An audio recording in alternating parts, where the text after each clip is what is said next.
prove that. Well guys, अब उर्फी के खिलाफ लीगल प्रोसीजर में आगे क्या होगा? जैसा आप लोग जानते होंगे, नवंबर से हमने ये जंग शुरू की थी। मुझे कल बांद्रा पुलिस स्टेशन से कॉल आया था कि मैम आपने फर्स्ट एप्लीकेशन कौन सी डेट पे किया था? तो there are n numbers of application filed against her what she is doing so एनेटिक वर्क। वो मतलब रोड पे जिस तरीके से उतरना, it is actually women modesty जो वो नेशनल लेवल पे सोशल मीडिया पे कर रही, तो she is applicable of crime.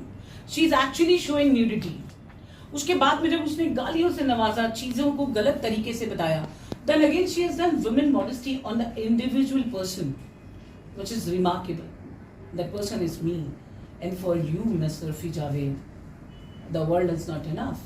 I've just started. तच्छरा भी बाकी है।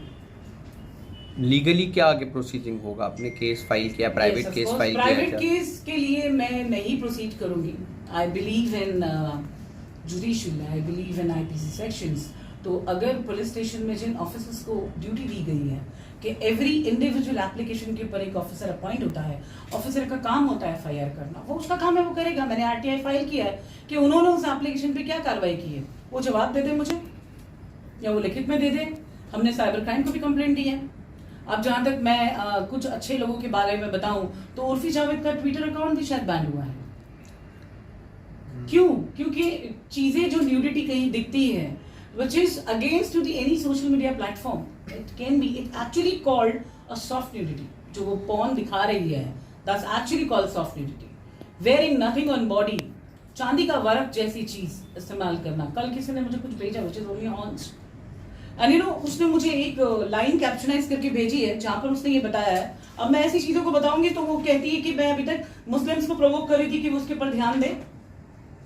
इन्होंने ये बताया है, produce Khajura the sun of temple Puri, और ये फोटो जहां पे देवी देवताओं ने कुछ नहीं पहना हुआ है, इन्होंने खुद को इससे मेंशन करते हुए। पता नहीं वो लड़की के मन में क्या है, what she is actually trying to prove herself. Let the court decide, I leave it on court. Bandra court से आपको क्या आश्वासन मिला है? बांद्रा कोर्ट से ये आश्वासन, देखिए जब कोई गलत कुछ करता है तो उसका परिणाम उसको भी झेलना पड़ता है, और मुझे कोर्ट पे भरोसा है। अभी तो केस शुरू हुआ है और मुझे थोड़ी सी बुरी आदत है जीतने की थोड़ी सी बुरी सी आदत है, तो बाकी ऊपर वाला है साथ। वेल गाइस, मैं आगे बढ़ती हूँ। आज का ये समाज के नियमों का पालन करना पड़ता है। हम अपने नियम ला के समाज पे थोप नहीं सकते हैं। आप देश के प्रधानमंत्री नहीं है कि आपके मन में आया आज रात को 12 बजे के बाद 1000 और 500 के नोट बंद हो जाएंगे। अभी जावेद, आप इतनी बनी नहीं हो, और आपने अपनी इस घटिया से नोटिस में एक और एक बात को मेंशन किया, which you need to prove in the court, where you have mention me gangster, और साथ में तुमने ये लिखा है कि मैं मेरी गैंग के साथ रोड्स पर, स्ट्रीट्स पर, क्लब्स पे, हाउस पार्टीज में हॉकी स्टिक्स, गन्स को लेकर दादागिरी करने के लिए मैं सबके सामने आती हूँ। तो I want miss Urfi Javed to prove this. इसकी कॉपी आप लोग ले लीजिएगा, इस कचरा की कॉपी ले लीजिएगा। उसके लॉयर ने एक चीज परफेक्ट की है कि मैं उसको कहीं पर क्लेम ना कर पाऊं। उसने शुरू ही किया है माई क्लाइंट स्टेट दिस। ये उर्फी जावेद ने नया लॉ पढ़ा है, तो माई क्लाइंट स्टेट दिस से उन्होंने शुरू किया। Connection of my client wishes to draw your attention to the following fact. तो ये लगता है उर्फी जावेद को this is a fact, this is called the dustbin of fact. Islamophobia बोलने वाली लड़की, मुझे ऐसा लगता है कि इस्लाम में तो खैर इसके लिए कोई जगह नहीं है। मैंने किसी अपने एक बड़े भाई से पूछा था कि भाई what should be my second step. His name is Khalid मामू, मुंबई का एक बहुत जाना माना चेहरा है। तो उन्होंने कहा sister you know what should you do, इस लड़की को पहले आप जो तकलीफ पहुंचेगी वो तकलीफ पहले पहुंचो, इसके ऊपर आप डिफेमेशन फाइल करो। सेकंड, उसके बाद में आईपीसी की सेक्शन तो फाइल होनी ही है। ऐसा नहीं कि कोई क्राइम कर लेगा और बच जाएगा। आप इतना कुछ बुरा बोलोगे उसका रिवर्ट मिलेगा। फिर मैंने देखा कि भाजपा की नेता चित्रा वाघ ने इसके खिलाफ कंप्लेंट फाइल की, तो किसी को तो लगा कि मैंने सही आवाज उठाई। The things has been followed behind it. ठीक है, इसको पॉलिटिकल मुद्दा बनाने की कोई जरूरत नहीं। एक लड़की जिसको कमाने के लिए जो बेहतर तरीका लगता है उसने वो अपनाया। हम समाज में काम करने वाले, समाज के सोशल वर्कर, हम समाज के ठेकेदार नहीं कहते खुद को, हम समाज के सेवक हैं।